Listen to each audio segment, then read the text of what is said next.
तुम क्या करोगे सुनकर मुझसे मेरी कहानी, बेलुत्फ जिंदगी के किस्से हैं फीके फीके।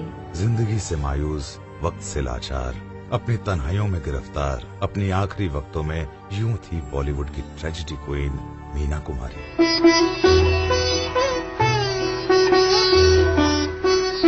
मीना कुमारी के फिल्म कैरियर में डायरेक्टर विजय भट्ट की खास और अहम जगह है। मीना कुमारी की पहली फिल्म के डायरेक्टर भी विजय भट्ट थे और जिस फिल्म ने मीना कुमारी को इज्जत, शोहरत और अवार्ड दिलाए वो भी विजय भट्ट की ही डायरेक्ट की हुई फिल्म थी बैजू बावरा।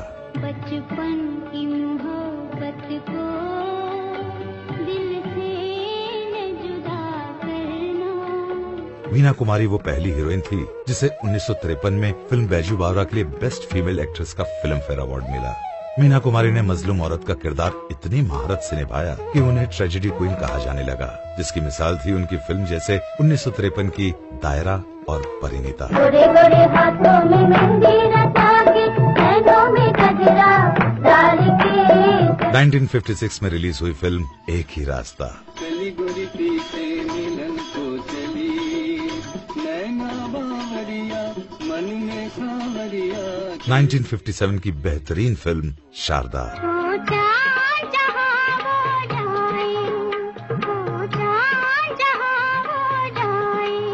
और 1960 की सुपरहिट फिल्म दिल अपना और प्रीत पराई।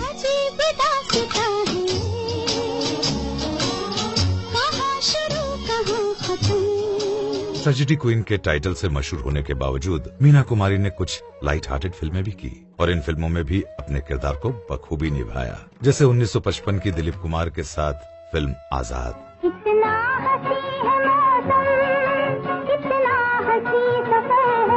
1957 की गुदगुदाती फिल्म मिस मैरी। ये मर्द बड़े दिल सर्द बड़े बेदर्द न धोखा खाना, मीठी मीठी बत्तियों में भूल देना।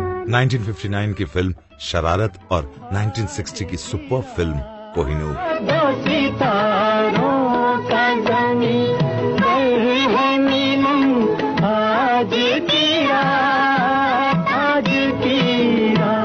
बतौर अदाकारा मीना कुमारी की दी बेस्ट फिल्म थी निर्माता गुरुदत्त और राइटर डायरेक्टर अबरार अलवी की क्लासिक फिल्म साहेब बीबी और गुलाम, जिसमें उन्होंने एक अल्कोहलिक वाइफ का किरदार यूं निभाया था कि लोगों को असलियत का गुमान होने लगा।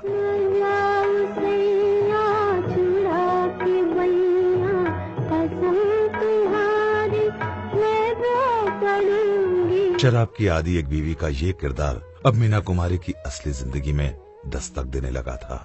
चाहे अनचाहे वो तबाही के रास्तों पर चल पड़ी थी, जबकि 1962 में जो रिकॉर्ड मीना कुमारी के नाम लिखा गया वो आज तक सिर्फ उन्हीं के नाम है और रिकॉर्ड था एक ही हीरोइन का नाम 3 फिल्मों के लिए नॉमिनेट होना, और वो 3 फिल्में थी आरती, मैं चुप रहूंगी और साहेब बीबी और गुलाम। मीना कुमारी का मुकाबला अपने आप से था और आखिर फिल्म साहेब बीबी और गुलाम के लिए उनको फिल्म फेयर बेस्ट एक्ट्रेस का अवार्ड दिया गया।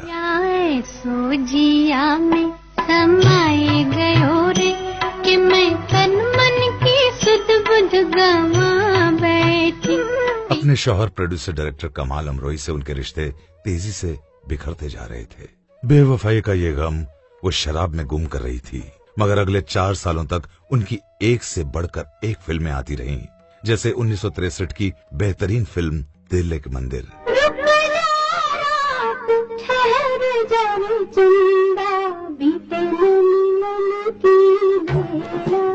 आखिर कमाल अमरोही से उनके रिश्तों की डोर टूट ही गई। 1964 में उनका तलाक हो गया। मीना कुमारी का वजूद टुकड़े टुकड़े होकर बिखर गया। कितने अरमानों से उन्होंने कमाल से मोहब्बत की थी, शादी की थी, और एक नाजुक दिल शायरा का दर्द लफ्जों में सिसक पड़ा।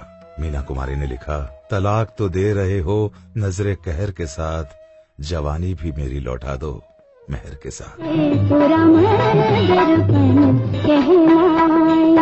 आखिरी दिनों में मीना कुमारी के पास कोई न था। हर सुबह आंख खुलती तो वह घबरा जाती कि फिर एक दिन उसे जीना पड़ेगा। जब मीना कुमारी की मौत हुई तो उनकी फाइनेंशियल कंडीशन वही थी जो उनकी पैदाइश के वक्त उनके पिता की थी। तब उनके पिता के पास डॉक्टर का बिल भरने के लिए रुपए नहीं थे और अपने दौर की टॉप की हीरोइन इस हालत में इस दुनिया से गई कि मौत के बाद उसके बैंक अकाउंट में इतने रुपए भी न थे कि कफन दफन का इंतजाम हो सके। तुम क्या करोगे सुनकर मुझसे मेरी कहानी, बेलुत्फ जिंदगी के किस्से हैं फीके फीके।